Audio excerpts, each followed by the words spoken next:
அண்ணா ஃப்ரீயாக வேலை செய்கிறீங்களா? இதுக்கு தான் நைட்டே கிளம்பலாம் சொன்னேன். ஹாய் எல்லாருக்கும் வணக்கம். Welcome to dusty rides. So இந்த வாரம் ஒரு லாங் ட்ரிப் பிளான் பண்ணிட்டுருக்கோம். எங்கே போகிறோன்னா மகாராஷ்டிரா. So 1 week plan. ஆக்சுவலாக 8 நாள், சாட்டர்டே ஆரம்பித்து அடுத்த சாட்டர்டே ஈவினிங் வரைக்கும் இந்த பிளான் இருக்கும். ஸோ யூஸ்வலாக ஒவ்வொரு பிளேஸ் பற்றி வீடியோ போட்டுட்ருந்தோம். லைக் ஒவ்வொரு பிளேஸ் பற்றி அது எப்படி போகிறதுன்ட்டு இந்த தடவை ஒரு எக்ஸ்பீரியன்ஸாக போடலான்னு யோசித்தோம். ஸோ இந்த மாதிரி வீடியோ ட்ரை பண்ணுறதுக்கு காரணம் எங்களுக்குமே அது ஒரு புது எக்ஸ்பீரியன்ஸாக இருந்தது. ஏன்னா இந்த 8 நாள் ட்ரிப்பில் ஒரு நாள் கூட நாங்கள் வந்து ஹோட்டலில் தங்கலை. எல்லாமே டென்ட் ஸ்டே தான். குளித்தது எல்லாமே வாட்டர் ஃபால்ஸ் இல்லை அங்கங்கே ரோட் சைடில் போயிட்டுருக்கிற ஆற்றுல தான். அதுக்கப்புறம் முடிஞ்ச வரைக்கும் சமைச்சு சாப்பிட்டோம். நைட் அப்புறம் வந்து மதியம் சில வேலைகளில் வந்து ஹோட்டலில் சாப்பிட்டோம். இது எல்லாமே வந்து எக்ஸ்பென்ஸை கம்மி பண்ணுறதுக்காக இல்லை. மகாராஷ்டிராவில் காலையில் உங்களுக்கு வந்து பிரேக்ஃபாஸ்ட் எதுவுமே கிடைக்காது. இந்த வடா பாவு மட்டும்தான் கிடைக்கும். அதுக்கப்புறமா பார்த்தீங்கன்னா நீங்கள் ஹோட்டலில் தங்கினீங்கன்னா உங்களால் நிறைய பிளேசஸ் எக்ஸ்ப்ளோர் பண்ண முடியாது. இதுவே டென்ட்டுனா நீங்கள் எந்த பிளேசஸ் அடுத்த நாள் பார்க்க நினைக்கிறீங்களோ அது பக்கத்துலேயே போய் டென்ட் போட்டு தங்க முடியும். ஸோ இந்த எக்ஸ்பீரியன்ஸ் தான் நம்ம வீடியோவில் பார்க்க போகிறோம். அப்புறம் இந்த 8 நாளுக்கான செலவு எங்கள் 2 பேர்த்துக்கு மொத்தமாக 26,600 ரூபா. ஒருத்தருக்கு வெறும் 13,000 ரூபா தான். இங்கேருந்து மகாராஷ்டிராவுக்கு கிட்டத்தட்ட வந்து 900 கிலோமீட்டர் ட்ராவல் பண்ணோம். அதனால் வந்து போகிறதுக்கு முன்னாடி கொஞ்சம் ஸ்நாக்ஸ், அப்புறம் சமைச்சு சாப்பிட்றதுக்கு வந்து இந்த எம்டிஆர் பேக்கெட்ஸ் கொஞ்சம் ரெடிமேட் சப்பாத்தியெல்லாம் வாங்கிட்டோம். அப்புறம் கொஞ்சம் தக்காளிலாம் வாங்கி அதில் ஒரு தொக்கு ரெடி பண்ணிட்டோம். தக்காளி தொக்கு ரெடி ஆகிட்டு. இது ட்ராவல் சேனலா இல்லை குக்கிங் சேனலான்னு தெரியல. இந்த ட்ரிப் ஆரம்பிக்கிறதுக்கு முன்னாடியே எங்களுக்கான எக்ஸ்பென்ஸ் என்னென்னா, இந்த ஃப்ரூட்ஸ் அண்ட் ஸ்நாக்ஸுக்கு ஒரு 1,500 ரூபா. அப்புறம் டெக்கத்லானில் வாட்டர் ப்ரூஃப் பேகும் ஃபோனுக்கு கேஸ் வாங்கணும். ஏன்னா மகாராஷ்டிராவில் எப்போவுமே மழை பெய்யும், சில இடத்துல தண்ணிக்குள்ளே நடந்து போகிற மாதிரி இருக்கும். அதனால் வாட்டர் ப்ரூஃப் பேக் வந்து மஸ்ட்டு. அடுத்து பிரேக்ஃபாஸ்ட் டைம் வந்துச்சு. இப்போது ஷிமோகா போகிறீங்களோ இல்லை கோவா இல்லை பூனே இது எங்கே போகிறதுனாலுமே தும்கூர் தண்ணி தான் போகணும். அங்கே போகும்போது ஒரு நல்ல டீசெண்டான ஹோட்டல் இருந்தால் ஸ்ரீரத்னம் கேஃபே. யூஸ்வலாக ரொம்ப க்ரௌடடாக இருக்கும். இன்றைக்கி நம்ம நேரமாக கிளம்புனால க்ரௌடு சுத்தமாக இல்லை. ஸோ சவுத் இந்தியன் பிரேக்ஃபாஸ்ட் இங்கே முடிச்சிட்டோம். இதுக்கான ரேட் 225 ரூபா.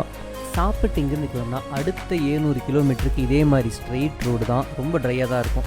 இங்கே சுற்றி பார்க்கலான்னா லைக் போகிற வழியில் வந்து சீனிக்கா இந்த சித்திரதுர்கா பக்கத்தில் ஃபுல்லாக வந்து இந்த விண்மில்ஸ் இருக்கும். அதை விட்டிங்கன்னா தாவங்கரை பக்கத்தில் ஒரு கிளாஸ் ஹவுஸ் பார்க்கலாம். அங்கே வந்து ஒரு பொட்டானிக்கல் கார்டன் மாதிரி சின்னதாக இருக்கும். உங்களுக்கு நல்ல ரெஸ்ட் ரூம்ஸ் வேணும்னா தாவங்கரைக்கு கொஞ்சம் முன்னாடி ஒரு கெஃபே காஃபி டே இருக்கும். அங்கே ரெஸ்ட் ரூம்ஸ் வந்து நீட்டாக இருக்கும். மதியம் லஞ்சுக்கெல்லாம் கொல்லாப்பூர் பக்கத்தில் போயிட்டோம். 2 பேருக்குமே ட்ரைவ் பண்ண தெரிஞ்சனால ஆளுக்கு ஒரு 100 கிலோமீட்டர் மாற்றி ஈஸியாக போக முடிஞ்சுது. 3 பேர் இருந்தால் இன்னும் கொஞ்சம் பெட்டராக இருந்திருக்கும். 2 சப்பாத்தி, ஓகே, ஒரு முட்டை கிரேவியில் 2 முட்டை, சூப்பரு, குடம்புளி, தம்ரசா, இது ரசம், ஒயிட் ரசம்னு சொல்கிறாரு. அது ஏன்னா இந்த ஊர் ஸ்பெஷல் எதாவது சொன்னார்ல. ஆமாம், பரவாயில்ல, நல்லா 100 பரவாயில்ல. இதோட ஒரு ஜீரா ரைஸும் கொடுத்தாங்க. இங்கே வந்து பில்லு 300 ரூபா ஆச்சு. இது வரைக்குமே ட்ரைவ் கொஞ்சம் ஈஸியாக தான் இருந்துச்சு. ஒன்ஸ் நீங்கள் இந்த கோலாப்பூரை தாண்டிட்டிங்கன்னா சத்தாரா வரைக்கும் நல்லா டிராஃபிக் இருக்கும். சத்தாரா தாண்டி நீங்கள் மகாபலீஸ்வர் வழியாக தான் வந்து கும்பே ஃபால்ஸ் போகணும். அது வரைக்கும் ரோடு ஃபுல்லாகவே வந்து மலையில் போகும். ரோடு அங்கங்கே டேமேஜாக இருக்கும். சில சமயம் வந்து கூகுள் மேப்ஸ் வந்து கோலாப்பூர் ரூட்டை வந்து காட்டவே காட்டாது. ஸோ நீங்கள் எப்போது இந்த side Mahabaleshwar Pune வரனாலும் கோலாப்பூருக்கு first root போட்டு அங்கேருந்து போங்க. ஒரு 2 மணி நேரம் டைம் சேவ் பண்ணலாம். நல்லா இருட்டினதுனால அங்கே இருக்கிற சீனுக்கு எதுவுமே பார்க்க முடியல. பட் நிறைய இடத்துல குட்டி குட்டி வாட்டர் ஃபால்ஸை பார்க்க முடிஞ்சுது.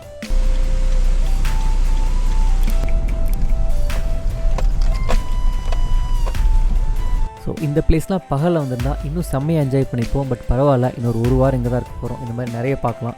அடுத்து தங்கணும். எங்கே பெஸ்ட்டான பிளேஸ்னு பார்க்கும்போது வாட்டர் ஃபால்ஸ் பக்கத்தில் போகும்போதே வந்து ஒரு பெட்ரோல் பம்ப் பார்த்தோம். செம்ம சேஃபான பெட்ரோல் பம்ப். அங்கேயே ஒரு லானும் இருந்துச்சு. கொஞ்சம் அப்படியே பெட்ரோலை ஃபில் பண்ணிட்டு இங்கே தங்கிக்கலாமான்னு கேட்டோம். லான்லேயே டென்ட்டு போட சொல்லிட்டாங்க. லானில் டென்ட் போடுறது கொஞ்சம் பெட்டர். ஏன்னா வந்து அடியில் வந்து தரையில் கல் இருந்துச்சுன்னா டென்ட்டு கிளியறதுக்கான பாசிபிலிட்டி இருக்குது. அப்புறம் மழை பெஞ்சுன்னா தண்ணி உள்ளே வந்துடும். பெட்ரோல் பம்பில் டென்ட் போடுறது ரொம்பவுமே சேஃப். ஏன்னா வந்து எப்போவுமே ஒரு 4-5 பேர் இருப்பாங்க. கார் பார்க்கிங் பிரச்சனை இல்லை. ரெஸ்ட் ரூம்ஸ் ஃபெசிலிட்டியுமே இருக்கும். அதுவும் பர்டிகுலராக இந்த பம்பில் வந்து ரொம்ப நீட்டாகவே மெயின்டைன் பண்ணாங்க.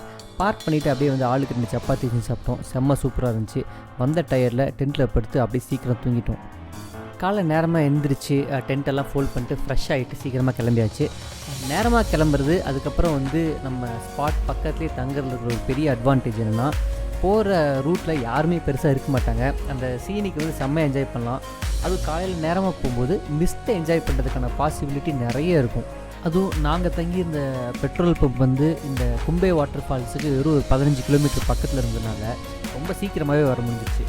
இந்த கும்பே வாட்டர் ஃபால்ஸ் இல்லைனா இந்த பிரபலமாக இப்போ சொல்லிட்டு இருக்காங்க இல்லையா வாரிசு ஃபால்ஸ், இது போகிறதுக்கு முன்னாடியே பார்த்தீங்கன்னா இந்த மாதிரி ஒரு பெரிய டனல் வரும். ஸோ அதில் ட்ரைவ் பண்ணுற எக்ஸ்பீரியன்ஸும் நல்லாயிருக்கும். இதை விட ஸ்பெஷல் என்னென்னா இந்த டன்னலை தாண்டி போனீங்கன்னா அங்கேருந்து நேச்சுரலாக வந்து வாட்டர் ஃபால்ஸ் மாதிரி தண்ணி ஊற்றிட்டே இருக்கும். செம்ம ஃபோட்டோஜெனிக் ஸ்பாட் இது. வண்டியை பார்க் பண்ணிவிட்டு இங்கே வாட்டர் ஃபால்ஸ் வந்தால் யாருமே இல்லை. தண்ணிலாம் அப்படியே சும்மா கிளியராக இருக்குது, அப்படியே பிடிச்சி குடிக்கலாம். ஸோ இந்த கும்பே வாட்டர் ஃபால்ஸுக்கு நம்ம வாட்டர் ஃபால்ஸ் கீழெல்லாம் போய் குடிக்க முடியாதுன்னு தான் கூகுள் ரிவ்யூலாம் போட்டிருக்காங்க. ஏன்னா ரொம்ப டேஞ்சரஸ், வழி இல்லைன்ட்டு. ஸோ நீங்கள் மேலே இருந்து இதுதான் வாட்டர் ஃபால்ஸ் விளையாட இடம். ஸோ சுற்றி கொஞ்சம் தூரம் போனீங்கன்னா ஒரு 2 வியூ பாயிண்ட்லேருந்து உங்களால் பார்க்க முடியும். அதில் ஒரு வியூ பாயிண்ட் தான் வந்து வாரிசு ஸ்பாட்டில் வந்து தளபதி விஜய் வந்த ஸ்பாட்டு. யாரும் இல்லாதப்பவே நம்ம ஆஸ் யூஷுவல் ட்ரோனை விட்டுட்டால் கொஞ்சம் நல்லா இருக்குன்னு பார்த்தா வித்தின் ஃபியூ செகண்ட்ஸில் ஃபுல்லாக மிஸ்ட்டு ஃபார்ம் ஆகிடுச்சு. பட் ஓரளவுக்கு அந்த வாட்டர் ஃபால்ஸோட வியூ தெரிஞ்சுது. செம்ம மெஜஸ்டிக். கிட்டத்தட்ட ஒரு 380 அடி உயரத்துலேருந்து இந்த தண்ணி விழுது. செம்ம மெஜஸ்டிக்காக இருந்துச்சு. ஸோ மிஸ்ட் இருக்க ஜாஸ்தியானதுனால அடுத்து சரி சாப்பிட்டு வந்துடலான்னு அப்படியே வெளியில் கிளம்பணும். அந்த டன்னலை தாண்டி வந்ததுமே அந்த ஒரு யூட்டர்னில் ஒரு நல்ல கிராஸ் லேண்டமாக இருந்துச்சு. பார்க் பண்ண செம்மையான இடம் இருந்துச்சு. சைடில் பார்த்தா ஒரு குட்டி நீரோட ஓடிட்டு இருந்துச்சு. ஸோ இங்கேயே வந்து தண்ணிலாம் பிடிச்சிக்கலான்னு சொல்லிட்டு அண்ணன் போய் தண்ணி பிடிக்க போயிட்டார். நான் அப்படியே சமைக்க ஆரம்பித்தேன்.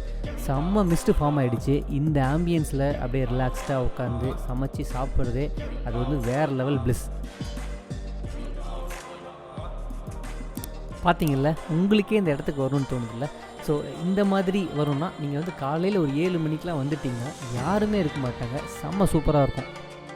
பொறுமையாக சப்பாத்திலாம் ரோல் பண்ணி சாப்பிட்டு முடித்த உடனே நம்ம மங்கி வந்துட்டார். ஸோ அவர் கொடுக்குறதுக்கு ஒன்றும் இல்லைன்னு முறுக்கு கொடுத்தா அவரும் ஜாலியாக சாப்பிட்டுட்டு ரிட்டர்ன் போயிட்டார். ஸோ இங்கேருந்து திரும்ப வாட்டர் ஃபால்ஸ் போனால் அப்போவுமே யாரும் வரல.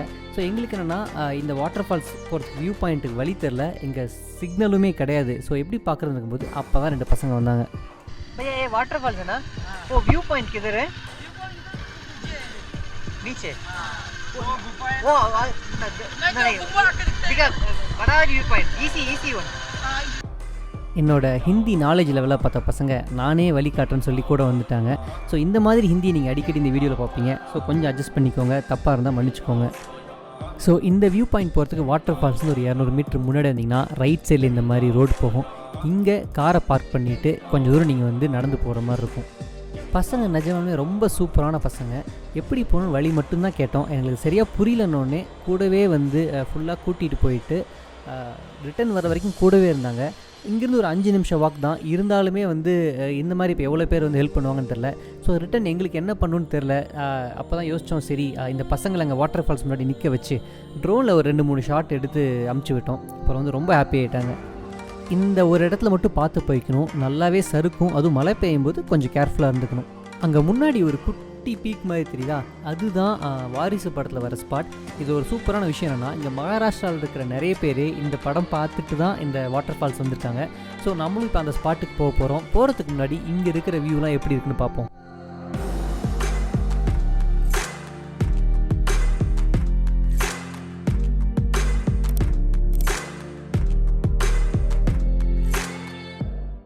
நம்ம ஃபஸ்ட்டு பார்த்த வியூ பாயிண்ட்லேருந்து போன வழியிலே ரிட்டன் வந்து முன்னாடியே ரைட் எடுத்து போனோன்னா இந்த வியூ பாயிண்ட் வந்துடலாம்.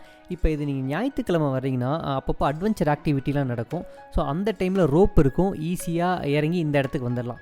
இதுவே மற்ற நாள் வந்தீங்கன்னா இன்னும் கொஞ்சம் கஷ்டப்பட்டு தான் இறங்குற மாதிரி இருக்கும். குரூப்பாக வந்தீங்கன்னா கொஞ்சம் சேஃப்.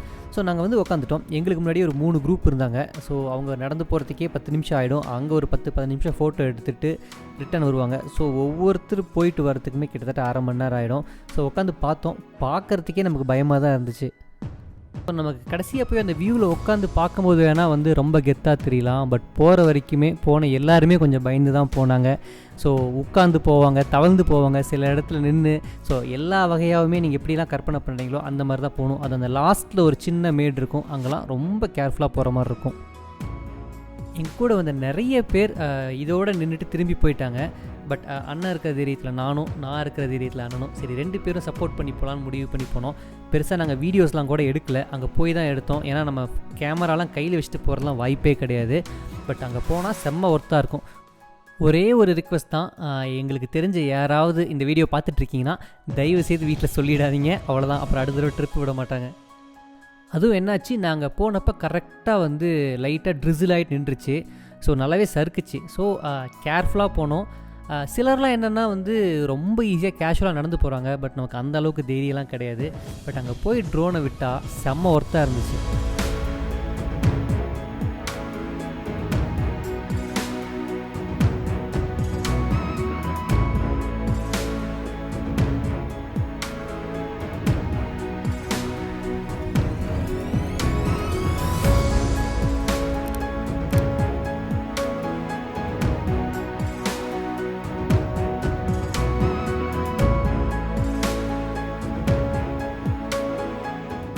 எவ்வளோ பத்திரமா அந்த ஸ்பாட்டுக்கு போனோமோ அதே அளவுக்கு சேஃபாக ரிட்டர்ன் வந்துட்டு இங்கே வாட்டர் ஃபால்ஸ் மேலே ஒரு சின்ன குழியில் போட்டோம். குளிச்சுட்டு இருக்கும்போதே மழை வந்துச்சு.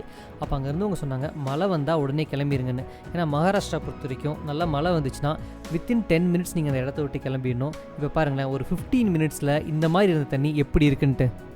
ஸோ அதனால் மகாராஷ்டிராவில் இருந்தீங்கன்னா லைட்டாக மழை பெஞ்சாலுமே அந்த இடத்த விட்டு சீக்கிரமாக எவாக்குவேட் பண்ணுற வழியை பார்த்துக்கோங்க. அதுதான் வந்து எல்லாத்துக்குமே சேஃப். ஸோ இந்த வாட்டர் ஃபால்ஸ் பற்றி பார்த்தோம், வியூ பாயிண்ட்டை பற்றி பார்த்தோம். இந்த வாட்டர் ஃபால்ஸ் கீழே போய் குளிக்க முடியுமான்னு நீங்கள் கூகுள் ரிவ்யூஸ்லாம் தேடினீங்கன்னா முடியாதுமாங்க. பட் அதுக்கும் பாசிபிள் இருக்குது. இந்த வாட்டர் ஃபால்ஸ்லேருந்து ராப்பிள் பண்ணி கீழே வரைக்கும் நடந்து போக முடியும். ஸோ அந்த விஷயத்தை நம்ம அடுத்த வாரம் பார்ப்போம். Until then stay tune and by.